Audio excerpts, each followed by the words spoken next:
In the heart of rural Canada, far from the highways, far from the neon lights of the cities, lies a place so quiet that even the wind seems reluctant to pass through.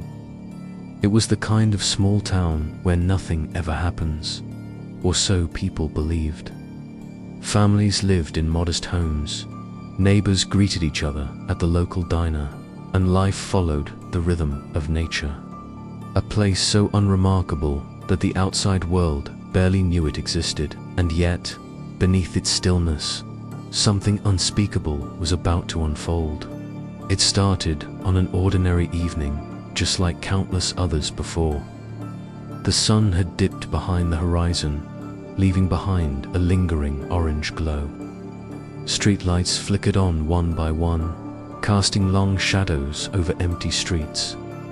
In a handful of homes, televisions murmured low, and the scent of dinner's roast chicken, fried potatoes, homemade bread drifted into the chilly air. A few children played outside, their laughter echoing faintly. This was the last night they would ever be seen. Around 9 p.m., something changed, a subtle shift in the atmosphere. It's hard to describe unless you felt it yourself, that deep, primal instinct that whispers something is wrong. Dogs that usually barked at every passing car went silent. Birds vanished from the trees. Even the wind stilled, leaving an eerie, suffocating calm over the town. It was as if the entire world had taken a deep breath and was holding it.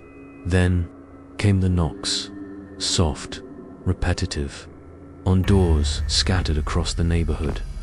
Some families heard it once. Others said it came 3 or 4 times.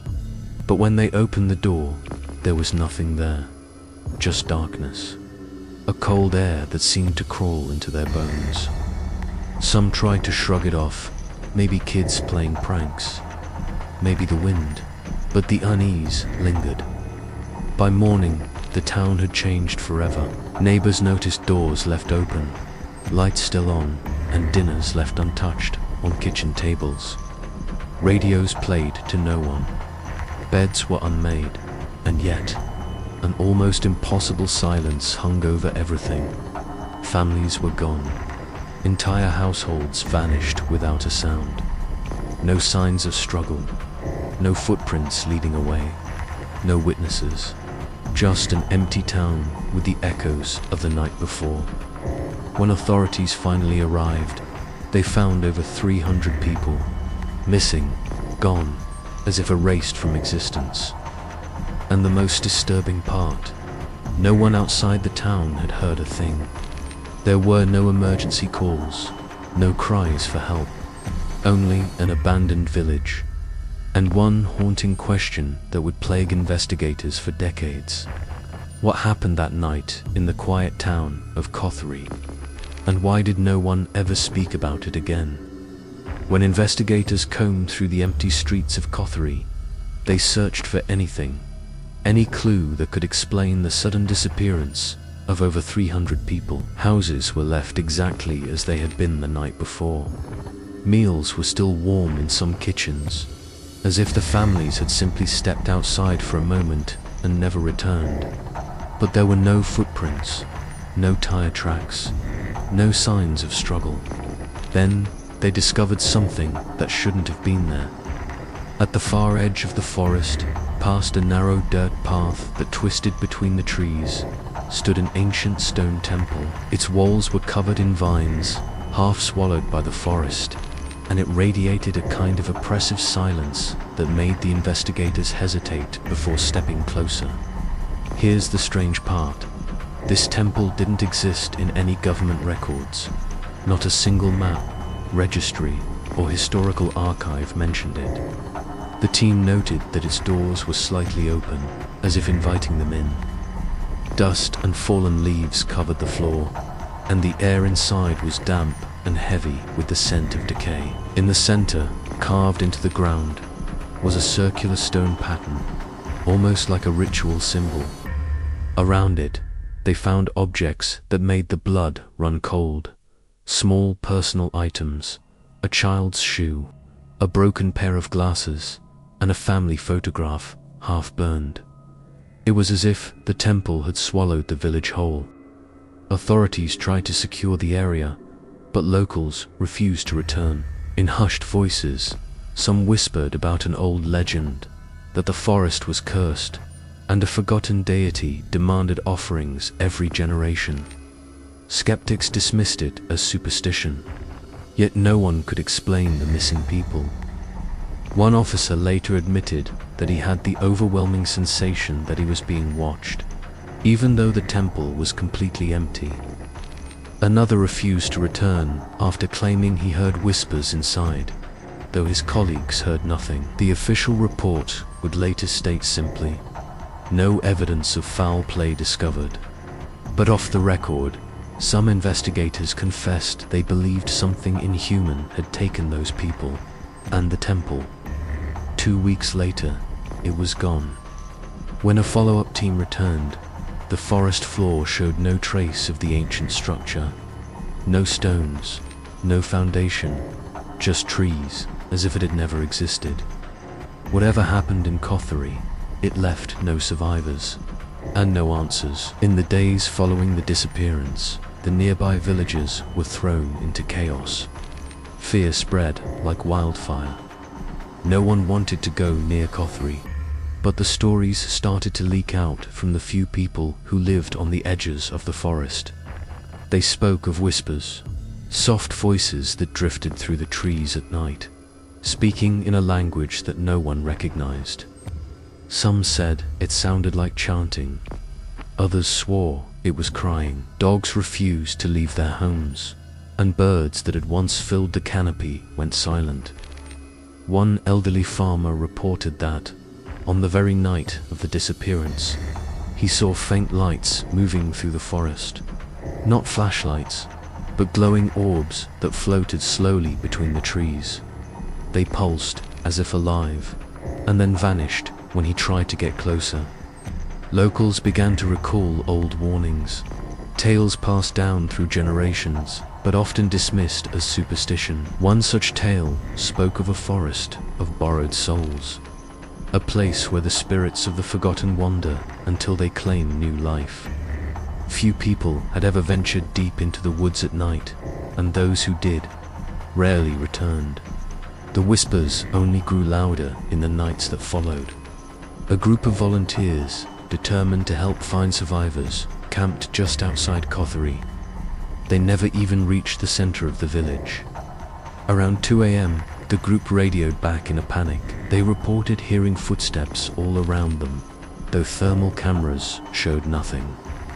One man swore he felt a hand on his shoulder, but when he spun around, no one was there.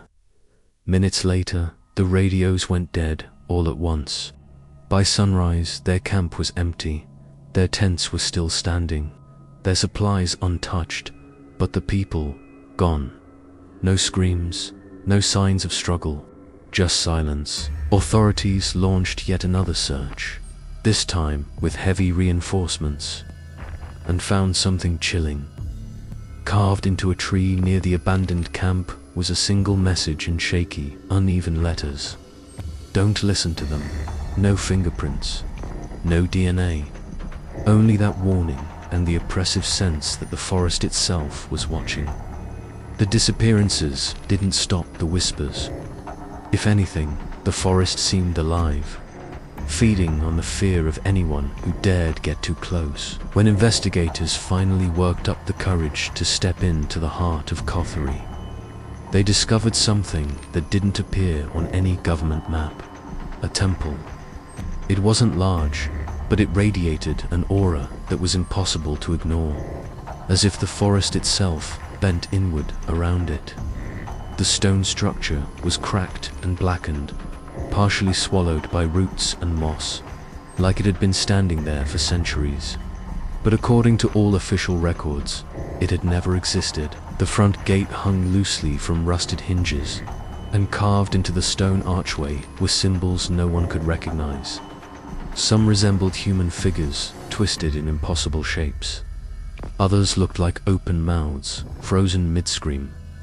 Inside, the air was cold, unnaturally cold. Even in the daytime, sunlight refused to touch the interior. Investigators reported that the walls were covered with charcoal drawings, crude depictions of people with hollow eyes, standing in long rows as if waiting for something. In the center of the temple stood a stone pedestal, and on top of it, a bell, small, blackened, and strangely warm to the touch. One officer rang it just once. The sound was barely audible, a low hum that seemed to resonate through the bones rather than the ears. And then, the forest went silent again. Moments later, every radio and camera in the team failed. Batteries drained instantly. Compasses spun without direction. A faint whispering started, this time inside the temple. The team panicked and left, but not before one investigator noticed something carved on the floor, barely visible under a layer of dirt. Offer what is owed.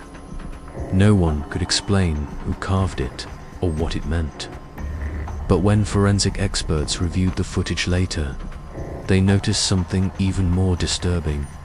In the seconds after the bell rang, the shadows in the room didn't match the positions of the team. They were moving on their own. After that day, the temple was sealed off by authorities. Official reports claimed it was an abandoned structure of no historical significance. But the villagers who dared to peek through the trees at night swore they could still hear the bell, softly ringing by itself. By the third night after the mass disappearance, Kothari had become a ghost village. Authorities had evacuated the area, leaving only a few investigators behind, tasked with documenting the scene. It was during these long, silent nights that the whispers began. At first they were faint, almost like the wind carrying fragments of conversations. A word here, a syllable there. But the strange thing was that no two investigators heard the same words. One reported hearing a child crying. Another swore he heard someone calling his name. Others heard nothing at all. Audio recordings captured the whispers, but when analyzed, the voices overlapped in impossible ways, forming a low hum that induced headaches and nausea in anyone who listened for too long. Forensic specialists even claimed that, when slowed down, the whispers weren't in any human language. The few officers still on site began to lose sleep.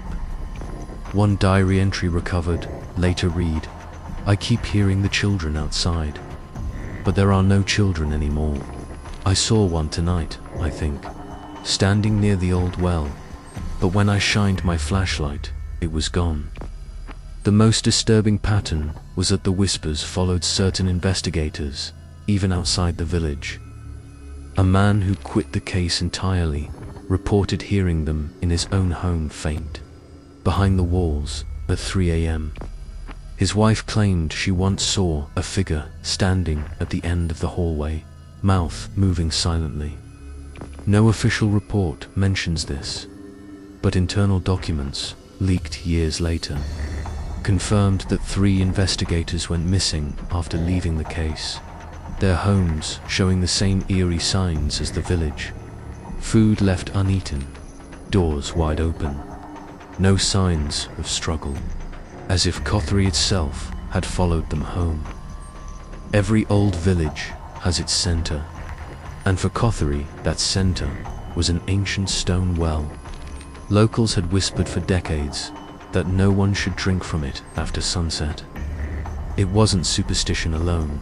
According to fragments of records recovered from the district office, 3 unexplained drownings had happened in the well across the last century, but the bodies were never found. After the mass disappearance, investigators finally lowered cameras and lights into the depths. The footage was chilling. About 15 feet down, the walls were carved with symbols no one recognized, circles, intersecting lines, and what appeared to be human figures with missing faces. The camera went deeper. Then, a sudden metallic clank echoed, as if something had hit the camera from below. The operator panicked and pulled it up, and to their horror, the lens had deep scratches, like fingernail marks. 2 days later, one of the surviving locals broke under questioning. He confessed that the well was called the mouth by the villagers because it swallowed what didn't belong. No one knew exactly what that meant, but he insisted that disappearances always began with whispers and ended with the well taking someone. The most terrifying part came from a thermal drone scan. At 3 a.m., when the entire village was abandoned, a heat signature appeared at the bottom of the well. It moved, slowly, in circles. Some swore the shape was human-like, crouched, waiting. Others said it wasn't human at all. The footage was classified immediately, but a single screenshot leaked online years later. A figure with elongated arms, barely visible in the red heat scan, looking up toward the camera.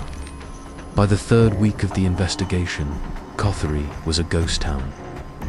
The government had cordoned off the area, leaving only a small team of forensic experts and 2 police officers to guard the site overnight. The official reports claim that nothing unusual was observed, but the unofficial logs, the ones never meant to be public, tell a very different story. One night, just after 2:45 a.m., Officer Arjun Mehta heard it first, a faint murmuring outside the tent. It sounded like children whispering in Hindi, repeating the same word over and over. He woke his partner, Officer Patel. They stepped outside, flashlights sweeping across empty streets and abandoned homes. The whispers stopped. Then the sound shifted. It wasn't outside anymore. It was inside the tent. Both men froze. The voice, now a woman's voice, whispered their names. Desperate, they switched on the camera they had been using to document evidence. And in the footage that would later leak online, the audio captures something bone-chilling. A chorus of whispers, overlapping, all speaking in broken fragments. "We are here, under cold. Don't look." The 2 officers abandoned the tent and refused to return the next night. What's worse, the lead investigator, Dr. Samir Khanna, reported hearing the whispers too, but they followed him back to his hotel room in the city. He claimed that whenever he looked into the mirror, he would see shapes behind him, blurry and swaying. 3 days later, he resigned from the case, refusing to ever speak of Kothari again. Some locals believe that the whispers are the voices of the missing, trapped between worlds. Others believe it's something far older, using the voices of the dead as a lure. But one thing is certain: every investigator who stayed past midnight heard them. Today, the village of Kothari still exists, but it's nothing more than a scar on the map of India. No one lives there.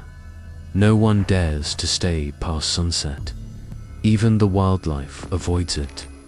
Government officials deny any involvement and have never released a complete report of the disappearances. Yet, the few journalists who attempted to investigate the truth were silenced, either reassigned, threatened, or publicly discredited. The last confirmed sighting of the area came from a drone.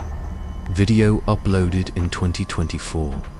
It shows a place untouched by time, dishes still on tables, clothes still hanging from lines, bicycles leaning against walls.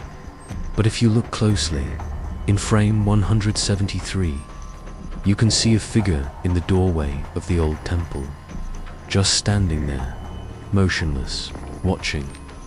Locals insist that the 300 villagers never truly left. Some say their souls No one knows trapped, who recorded it. looping that night No over one knows and over, if it's real. unable to move on. But if you search for the truth about Kothari, you'll find more questions than answers. And maybe that's for the best, because some places aren't meant to be understood.